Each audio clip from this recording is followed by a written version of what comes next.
नमस्कार दोस्तों, मैं विकास सर सक्षम अकेडमी के यूट्यूब चैनल पर आपका एक बार फिर से स्वागत करता हूं। दोस्तों, आज हम आपके समक्ष एक बार फिर से प्रस्तुत हुए हैं मध्य प्रदेश के तीज त्योहार की दूसरी सीरीज लेकर के, जिसमें जो जो त्योहार मध्य प्रदेश के छूट गए थे, आज हम फिर से उन पर चर्चा करेंगे।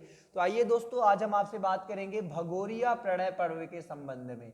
याद रखिएगा, ये कौन सा प्रणय पर्व है? इसका नाम है भगोरिया प्रणय पर्व।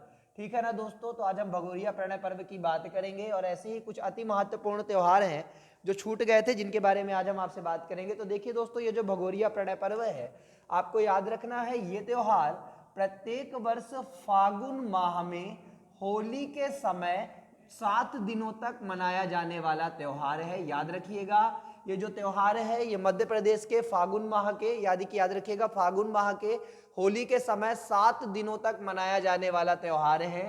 यह त्योहार मुख्य रूप से भील जनजाति के द्वारा मनाया जाता है और यह त्योहार मध्य प्रदेश के दो प्रमुख जिलों अलीराजपुर और झाबुआ में मनाया जाता है। याद रखिएगा, अलीराजपुर व झाबुआ में ये त्योहार मुख्य रूप से मनाया जाता है। इस त्योहार का नाम क्या है? भगोरिया प्रणय पर्व। याद रखिए, ये त्योहार जहां पर आयोजित किया जाता है उसे क्या कहा जाता है? उसे भगोरिया हाट कहा जाता है। क्या कहा जाता है दोस्तों?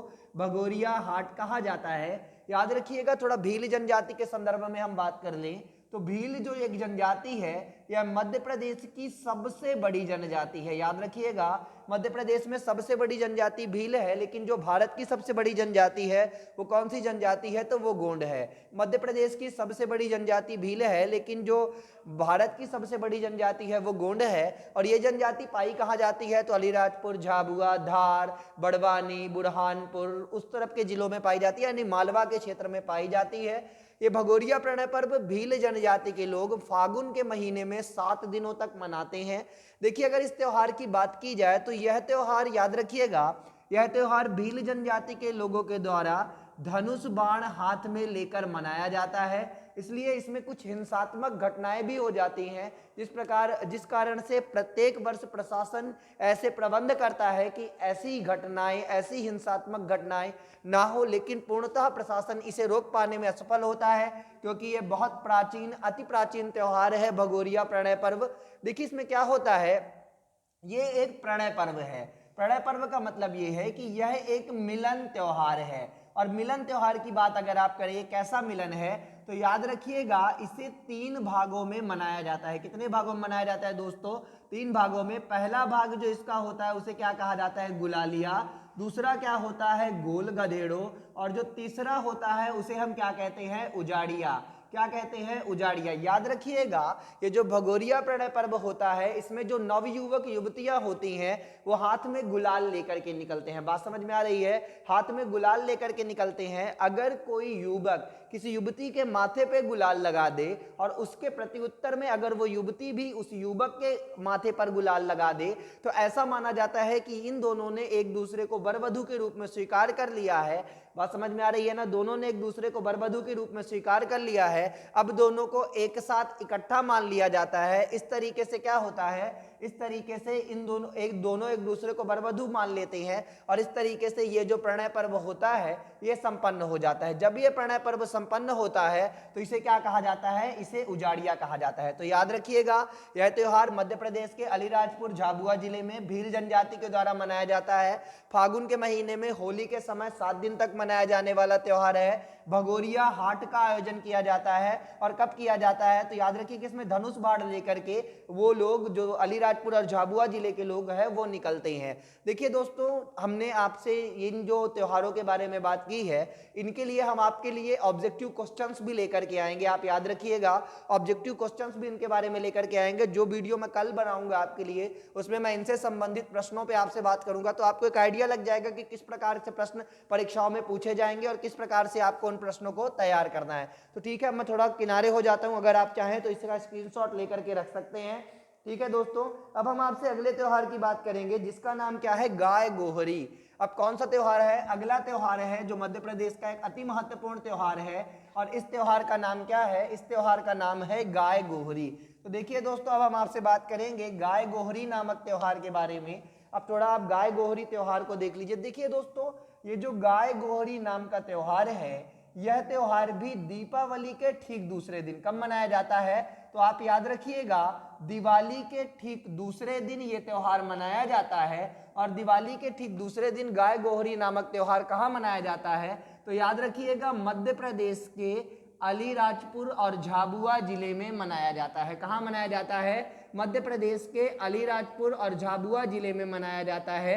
देखिए इस त्योहार की खास बात क्या है कि क्या होता है, इस त्योहार में बहुत सारी गायों का झुंड छोड़ा जाता है और लोग गाय के सामने आकर के लेट जाते हैं। बात समझ में आ रही है? मतलब बहुत सारी गायों को छोड़ा जाता है और लोग गायों के सामने आकर के लेट जाते हैं। तो जब गायों उनको कुचलते हुए निकलती है और अगर किसी व्यक्ति को गाय का खुर लग जाता है और अगर वो चोटिल हो जाता है तो वह अपने आप को बहुत ज्यादा सौभाग्यशाली मानता है। इस त्योहार को क्या कहा जाता है? गाय गोहरी। यह त्योहार कब मनाया जाता है? तो दीपावली के ठीक दूसरे दिन अलीराजपुर और झाबुआ जिलों में यह त्योहार मनाया जाता है। इसमें लोग गाय के सामने लेट जाते हैं और लेटने के बाद क्या करते हैं? लेटने के बाद वो लोग क्या करते हैं? लेटने के बाद वो लोग ये प्रयास करते हैं कि गाय उन्हें कुचल दे। अगर गाय उन्हें कुचल देती है तो इसे बहुत ज्यादा शुभ माना जाता है और ऐसा माना जाता है कि लोग बड़े सौभाग्यशाली हैं। तो देखिए ये गाय गोहरी था। इसी के साथ मध्य प्रदेश के अनेक हिस्सों में मनाया जाने वाला जो अन्य त्योहार है, इसका नाम क्या है? जनरली हम इसे ऑलरेडी जानते हैं, इसका नाम है भाई दूज। कौन सा त्योहार है दोस्तों? ये भाई दूज नामक त्योहार है। ये कब कब मनाया जाता है? देखिए ये वर्ष में 2 बार मनाया जाता है। कब मनाया जाता है? एक बार ये होली के बाद मनाया जाता है और एक बार ये दिवाली के बाद मनाया जाता है। बात समझ में आ रही है? मतलब ये होली के बाद भी मनाया जाता है और दिवाली के बाद वर्ष में 2 बार आयोजित होता है। इस त्योहार के संबंध में ये कहानी है कि एक बार यमुना यमराज की बहन कही जाती है। याद होगा मृत्यु के देवता कौन है? यमराज है। और आपको पता होगा यमुना और यमराज क्या है? भाई बहन है। तो एक बार यमराज जब यमुना को टीका लगाने के लिए जाते हैं, मतलब यमराज यमुना के पास पहुंचते हैं कि बहन तुम मुझे टीका लगा दो, उसी दिन यमुना ये प्रतिज्ञा करती है कि जो भी व्यक्ति होली के बाद और दिवाली के बाद जो भी बहन अपने भाई को टीका लगाएगी उसका भाई अजर अमर हो जाएगा। तब से ये त्योहार आज तक मध्य प्रदेश के अलग अलग हिस्सों में मनाया जाता है। और भाई दूज का त्योहार कब मनाया जाता है? तो 2 बार, एक बार होली के बाद और एक बार दिवाली के बाद। और इसका संबंध मध्य प्रदेश के किसी जिले विशेष से नहीं बल्कि संपूर्ण मध्य प्रदेश से है। ठीक है ना दोस्तों? तो देखिए अब इसके बाद जो अगला त्योहार है मध्य प्रदेश का, वो कौन सा त्योहार है? तो वो त्योहार है आपका संझा या मामूलिया। देखिए इस त्योहार को अगर आप देखेंगे तो ये त्योहार क्या है? इस त्योहार का नाम है संझा व मामूलिया। देखिए इधर आपको याद रखना होगा, जब ये त्योहार निमाड़ क्षेत्र में मनाया जाता है तो इस त्योहार को क्या कहा जाता है? संझा। क्या कहा जाता है? संझा। लेकिन जब यही त्योहार बुंदेलखंड में मनाया जाता है तो इसे क्या कहा जाता है? इसे कहा जाता है मामूलिया। तो याद रखिएगा, जब निमाड़ क्षेत्र में मनाया जाता है तो संझा कहलाता है और जब बुंदेलखंड में मनाया जाता है तो क्या कहलाता है? मामूलिया। याद रखिएगा ये जो त्योहार है अगहन के महीने में 16 दिनों तक चलने वाला त्योहार है। कितने दिनों तक? अगहन के महीने में 16 दिनों तक चलने वाला त्योहार है। इसमें क्या होती है? जो कुंवारी कन्याएं होती हैं वो व्रत करती हैं और पूजा अर्चना करती हैं। याद रखिएगा, अगहन के महीने में 16 दिनों तक कुंवारी कन्याएं व्रत करती हैं और पूजा अर्चना करती हैं। इस त्योहार को निमाड़ में संझा और बुंदेलखंड में किस नाम से जाना जाता है दोस्तों? तो इसे मामूलिया के नाम से जाना जाता है। ठीक है ना दोस्तों? इस त्योहार को क्या कहा जाता है? माफ करिएगा, इसे संझा के नाम से जाना जाता है। संझा नहीं है, संझा है। ठीक है ना? तो ये संझा और मामूलिया त्योहार है जो मध्य प्रदेश के अलग अलग हिस्सों में मनाया जाता है। ठीक है ना दोस्तों? तो हमने आपसे किन किन त्योहारों की बात की? तो हमने आपसे भगोरिया के बारे में बात कर ली। देखिए ऐसा ही एक त्योहार शरद पूर्णिमा है। कौन सा त्योहार है? शरद पूर्णिमा है, जिसका अपना ही विशेष महत्व है। देखिए अब मैं जिन त्योहारों की बात कर रहा हूं इनका मध्य प्रदेश के किसी विशेष क्षेत्र से कोई लेना देना नहीं है, बल्कि ये जो त्योहार है अब वो समूचे मध्य प्रदेश में मनाए जाते हैं। तो याद रखिएगा ये जो शरद पूर्णिमा है ये कब मनाई जाती है? तो आपको याद रखना है ये जो शरद पूर्णिमा का त्योहार है। देखिए एक तो पहला तो शब्द क्लियर है कि पूर्णिमा का मतलब क्या है? पूर्णमासी।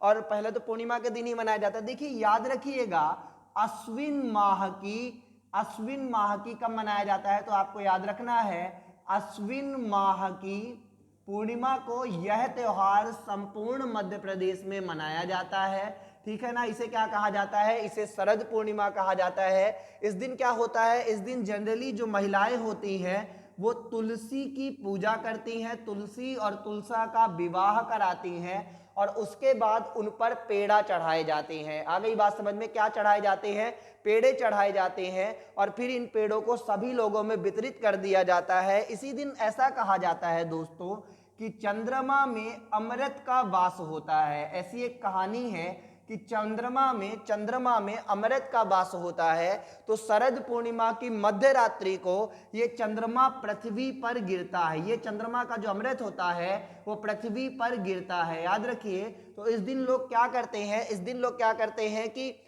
दूध की खीर बनाते हैं और खीर को भगोने में डाल करके छत पे रख देते हैं या आंगन में खुला छोड़ देते हैं। बात समझ में आ रही है।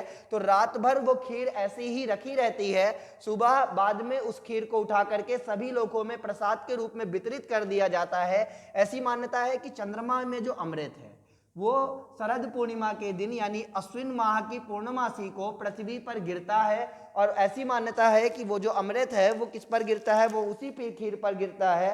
तो खीर पर गिरने के बाद क्या होता है, वो जो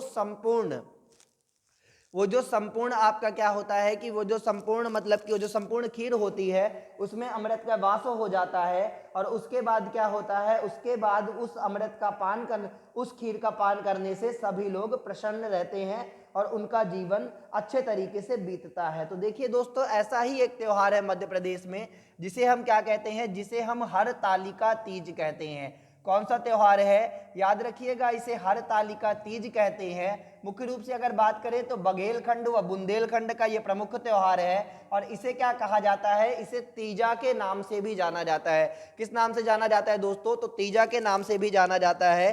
ये हरतालिका तीज क्या होता है, तो याद रखिएगा ये त्योहार भादव माह की तीज को मनाया जाता है। कब मनाया जाता है, भादव माह की तीज को मनाया जाता है। इस दिन जो महिलाएं होती हैं वो अपने पति की लंबी उम्र के लिए निर्जल व्रत करती हैं। क्या करती हैं, अपने पति की लंबी उम्र के लिए निर्जल व्रत करती हैं। ठीक है ना। और रात्रि में क्या होता है, रात्रि में भगवान भोलेनाथ और पार्वती की मूर्तियां बनाई जाती हैं। क्या होता है, भगवान भोलेनाथ और पार्वती की मूर्तियां बनाई जाती हैं और महिलाएं रात भर जागरण करती हैं। क्या करती हैं दोस्तों, महिलाएं रात भर जागरण करती हैं। उसके बाद सुबह सुबह ये जो मूर्ति होती है भगवान भोलेनाथ और पार्वती की, इसे जलाशयों में विसर्जित कर दिया जाता है। इस त्योहार को क्या कहा जाता है, इसे हरतालिका तीज या तीजा कहा जाता है। तो देखिए ये जो हरतालिका तीज है ये कब मनाई जाती है, तो भादव माह के तीज को ये त्योहार मनाया जाता है।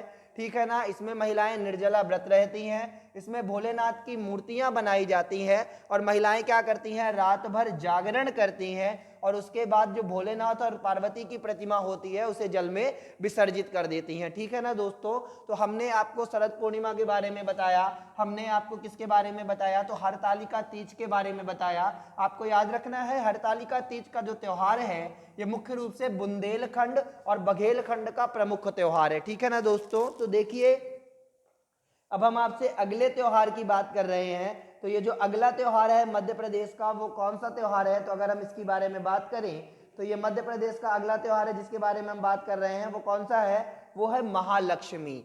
याद रखिएगा ये जो महालक्ष्मी का त्योहार है ये मुख्य रूप से कब मनाया जाता है, अश्विन माह के कृष्ण पक्ष की अष्टमी को। याद रखिएगा अश्विन माह के कृष्ण पक्ष की अष्टमी को इस त्योहार का आयोजन किया जाता है। अश्विन माह के कृष्ण पक्ष की अष्टमी को इस त्योहार का आयोजन किया जाता है और इस त्योहार को क्या कहा जाता है, महालक्ष्मी व्रत। याद रखिएगा ये व्रत केवल वो महिलाएं करती हैं जिनका पुत्र होता है।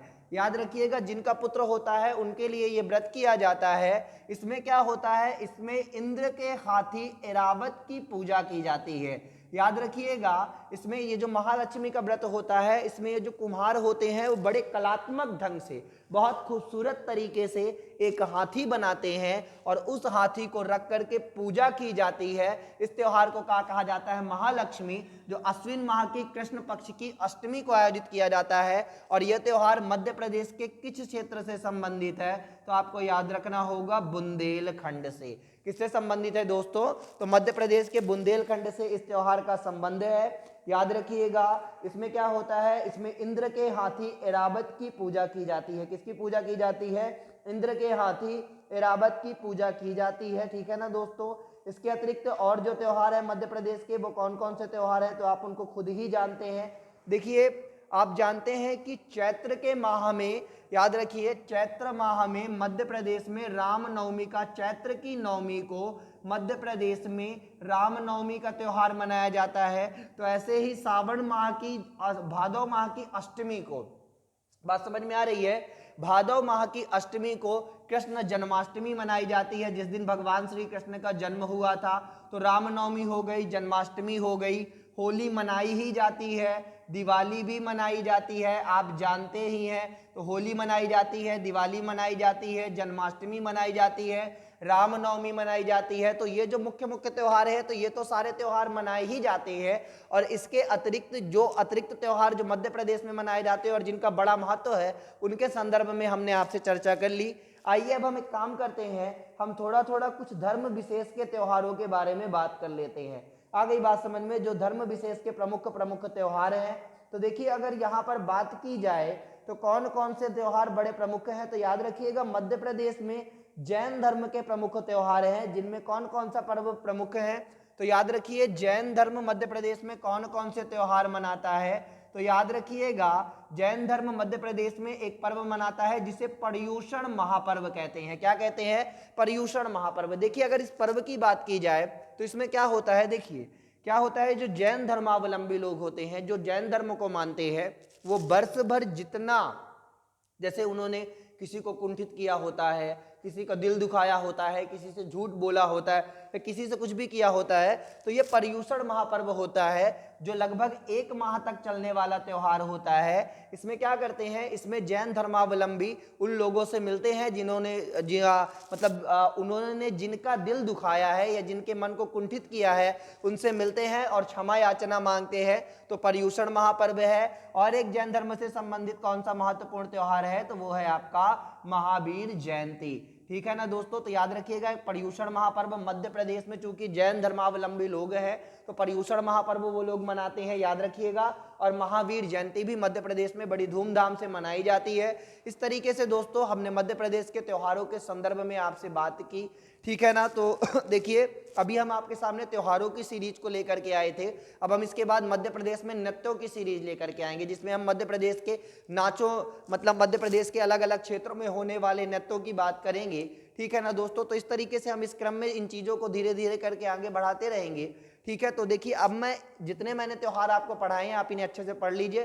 कल मैं इन सब के ऑब्जेक्टिव क्वेश्चंस आपको कराऊंगा, ठीक है ना। तो इस तरीके से ये जो एक कंप्लीट लेक्चर होगा, ये पूरा कंप्लीट मान लिया जाएगा। ये वीडियोस एमपीपीएससी, एमपीएसआई या मध्य प्रदेश की किसी भी प्रतियोगी परीक्षा के लिए बड़ा महत्वपूर्ण है। अगर आप इस चैनल को सब्सक्राइब कर दीजिए, बेल आइकन को प्रेस कर दीजिए, वीडियो को लाइक कर दीजिए, कमेंट करके हमें बताइए कि आपको ये वीडियो कैसा लगा। धन्यवाद दोस्तों, फिर मिलते हैं और कल हम फिर आगे इसी ही मुद्दे पर बात करेंगे। आ गई बात समझ में, तो धन्यवाद दोस्तों, शुभ रात्रि।